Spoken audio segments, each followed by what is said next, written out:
If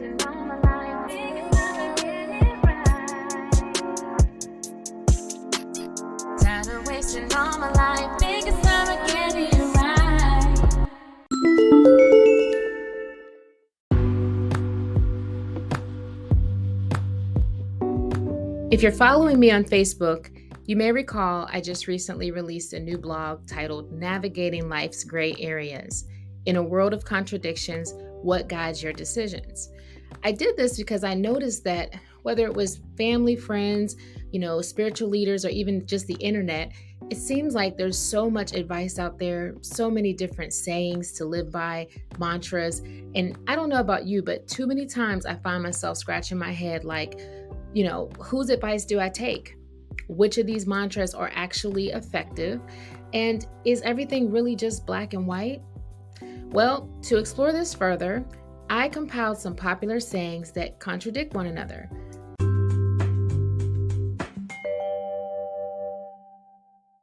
I wanted to show you how they could be very contradicting of one another. And, if you're someone who is receiving this advice from someone that you trust or a trusted online source, it may not apply in every situation.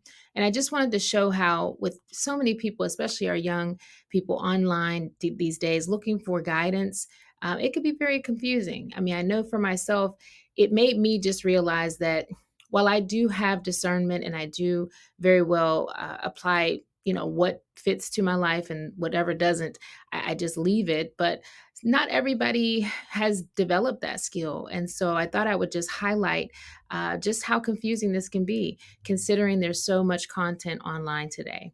So the first one was keep your head out of the clouds versus dream big.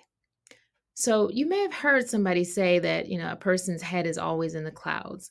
What that means is that they're basically saying that this person is like not connected to reality.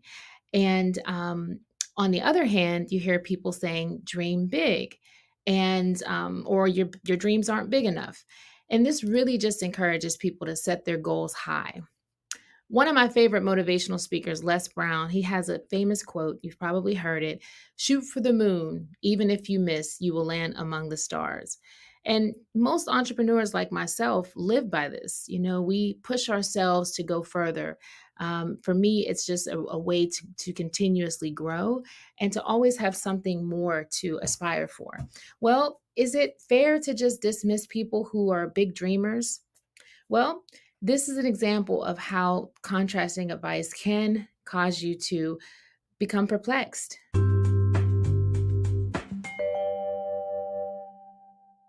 You've probably heard the old saying, do what you can with what you have. It's really about resourcefulness, hard work, and making the most of your situation. But here's the catch. Today, we hear so many people online claiming that you gotta stay ready so you don't have to get ready. Well, life isn't always about the quickest route to success, but it's also not about working ourselves to death either. It's really about finding a balance, a middle ground where you can work hard, use your resources, and enjoy life along the way. For example, let's say you're pursuing your dream career. You work diligently, utilize your skills, and you seize every opportunity. But at the same time, you don't neglect your responsibilities or compromise your integrity, also known as selling your soul just to get ahead. This is all called trusting the process. And besides, success is a journey, not a sprint.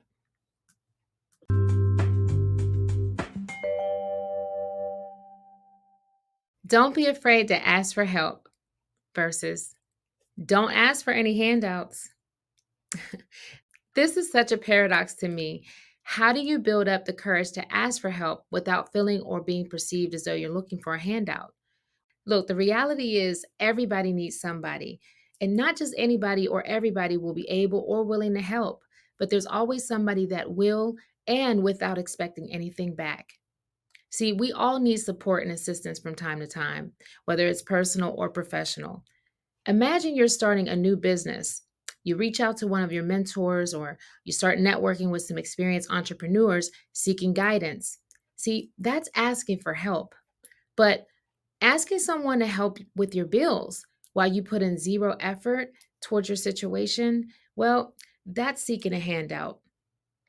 No matter what you're seeking assistance for, I've always followed the mantra that a closed mouth doesn't get fed. While it requires humility and discernment, there is always genuine support out there and available without any strings attached.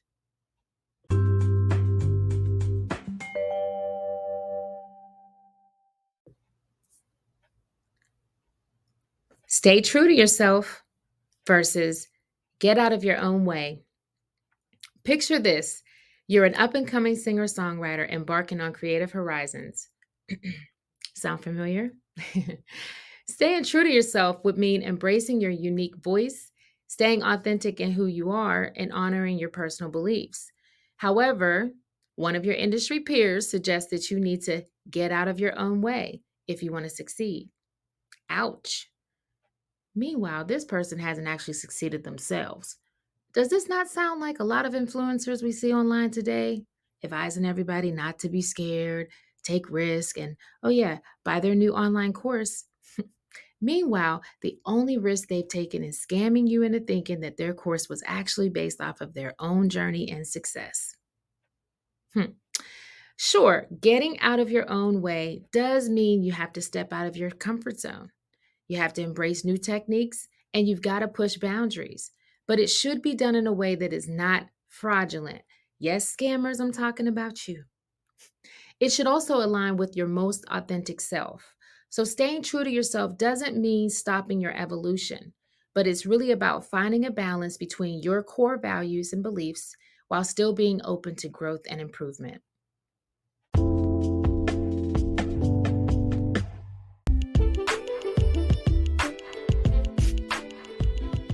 Today's episode was brought to you in partnership with Lala's Closet, your online destination for chic and sophisticated women's fashion. Being stylish is all about embracing your unique self, and Lala's Closet is here to help you do just that. Visit lalasclosetatl.com and check out the fantastic finds they have waiting for you.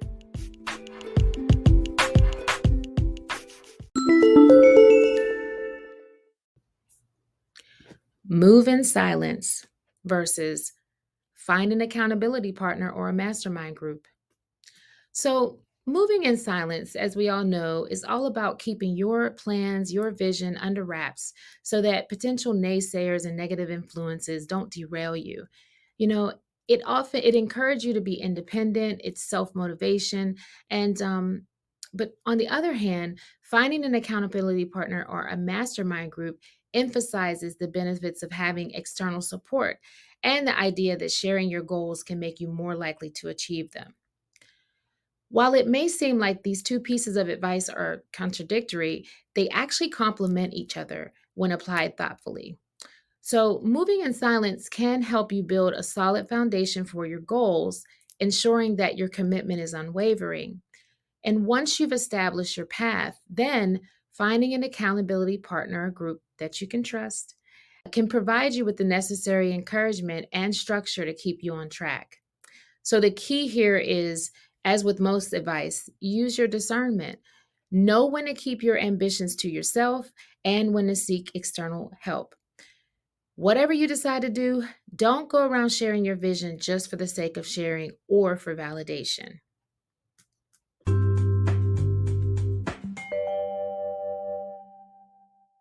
Expect the unexpected versus don't make assumptions or you'll make an ass out of you and me. Life definitely has its fair share of surprises, so it's essential that we're prepared for them. That's the reason why we have car insurance, emergency fund, and that's the reason why we back up our phones, our digital data. However, when it comes to other aspects of our lives, assuming things can sometimes lead to misunderstandings and missed opportunities. For instance, let's say you're planning a surprise party for a friend. You expect the unexpected by preparing for various things like unpredictable weather or last minute changes. But assuming your friend wanted you to invite her ex boyfriend could turn what was supposed to have been an amazing experience into an ass out of you and me type of situation. And we all know how that can go. In cases like that, you want to base your planning around preferences and past experiences with your friend. While making assumptions can sometimes lead to misunderstandings, when done correctly, it can also provide a sense of security and predictability in certain situations. Assumptions can help us make quick decisions based on past experiences and trends. It saves us time and mental energy. But it's crucial that you try to strike a balance between making assumptions and also staying open to the unexpected. Because as they say, nothing in life is guaranteed except, well, you all know the rest.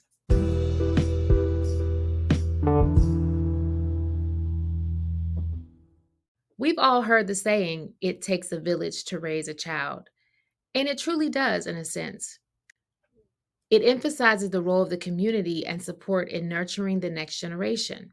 However, it is so important that we recognize that not all villages are the same. They're not one and the same. It's essential to recognize that not all villages are one and the same. Some communities can be very toxic, and sometimes the very people, environments that are meant to support us can actually contribute to our child's trauma. It's a harsh reality, but it is one that we must acknowledge. Picture a situation where you grew up in a close knit neighborhood. Everybody knows everybody. The village contributed to your upbringing, but it also exposed you to toxic influences. Remembering and recognizing that duality, it's really crucial for the safety and well being of your children. And if you're not a parent yet, your future children. Yes, it's true that it does take a village to raise a child, but you want to be careful and make sure that you're vetting your village thoroughly.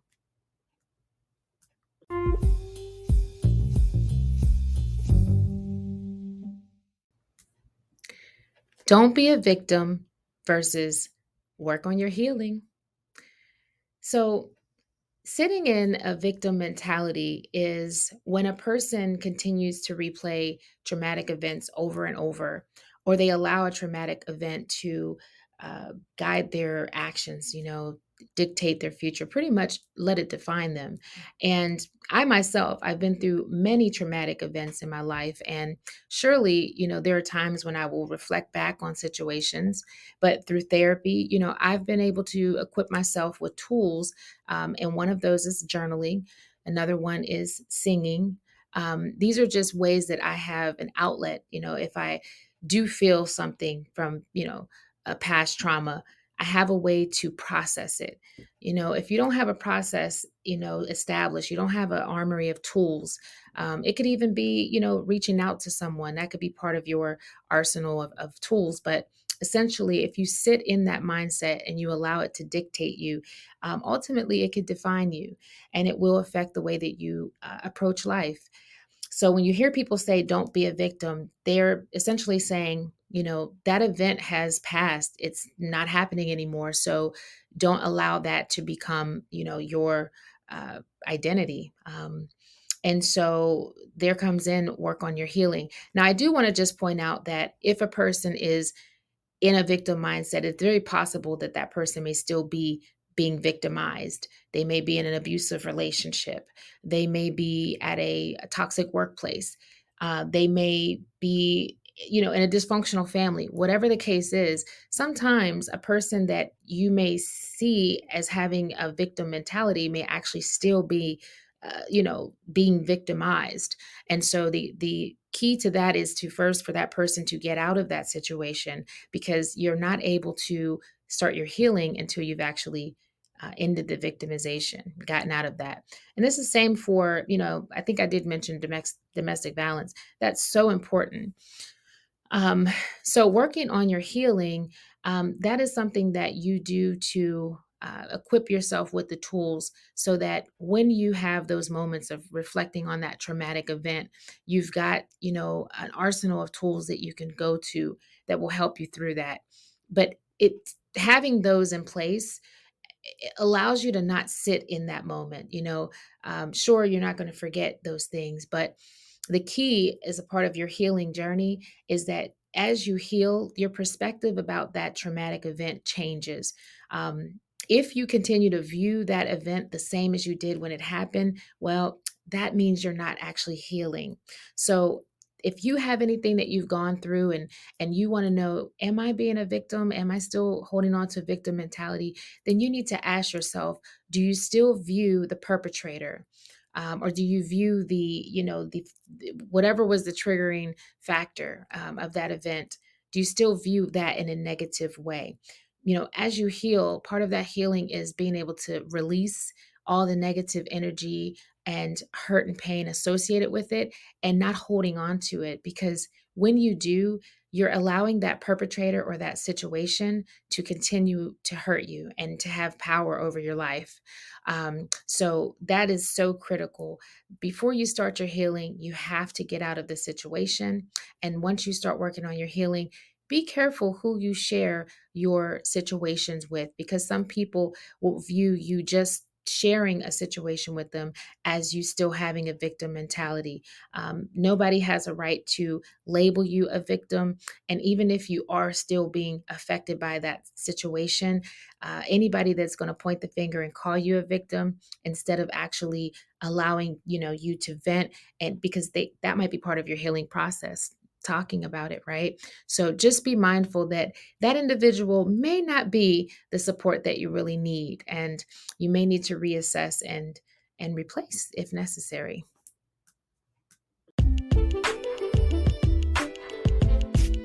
Girl, you heard about that new clothing line called Diversity Drip? No, girl, what's that? Girl, it is all about celebrating our unique mix. They have stylish clothing, accessories, they even have stuff for your car. I know you lying. Oh, for real. Go to diversitydrip.com right now. I'm telling you, you're gonna love what you see. They got that drip. They got that drip. They got that drip. Diversity Drip Apparel, where your style tells your story.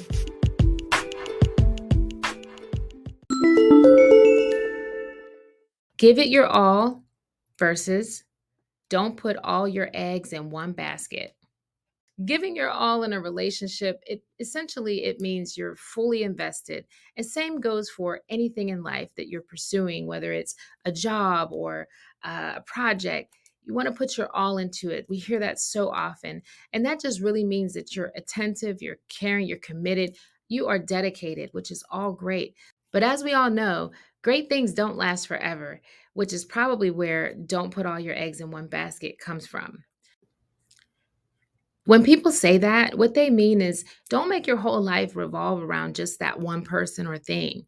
I mean, imagine if your happiness were dependent on your partner or your job, and then something happens like they cheated on you or you lost your job. Well, that would really be devastating if you've dedicated everything to that person or to that job. It could take years sometimes to recover. In essence, it's really about striking a balance between giving your all to what matters most while also having a backup plan or a safeguard just for your overall well being. This way, you can pursue relationships and goals wholeheartedly while minimizing the risk associated with giving 100% of yourself away.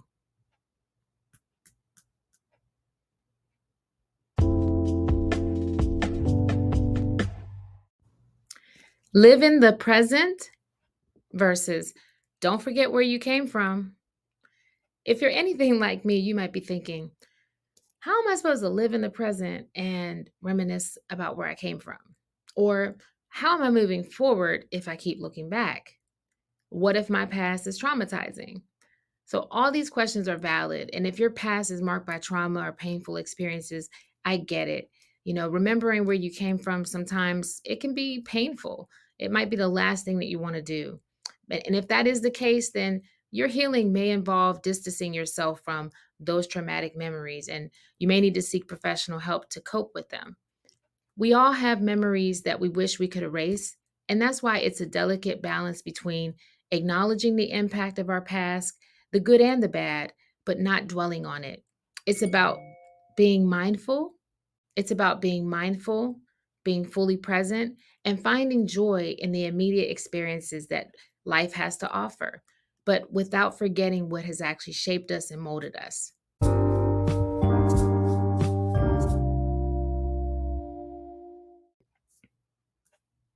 Remember, life isn't just black and white. There's definitely going to be gray areas in different aspects of our life, decisions that we have to make. There's so much great advice out there, but we ultimately have to be the ones to apply whatever fits our circumstances. Another piece of advice that I want to leave you with is always do your own research. What LeVar Burton used to say, you don't have to take my word for it. Yeah, like ultimately, there are so many different ways that we can approach things. And just never get stuck in the mindset that, if someone gives you advice, that you have to follow it. No, use your discernment. See if that actually fits your circumstance because they're giving you advice based on information that they know, which may not be, the whole story. It may not be they may not know the big picture, right? You also have to consider that the person or the source that you're getting this advice from doesn't have any stakes necessarily in the outcome. Um, so they don't have any risk in telling you what to do. You're the one who has to live with the outcome and the consequences, whether good or bad. So I'd love to hear your thoughts on this topic. Have you received any contradictory advice? Is there anything you've seen online recently that had you thinking, wait a minute, I just heard the opposite the other day? Let me know. Feel free to share that in the comments. And until next time, stay open minded and keep embracing life's 50-11 shades of gray. Bye now.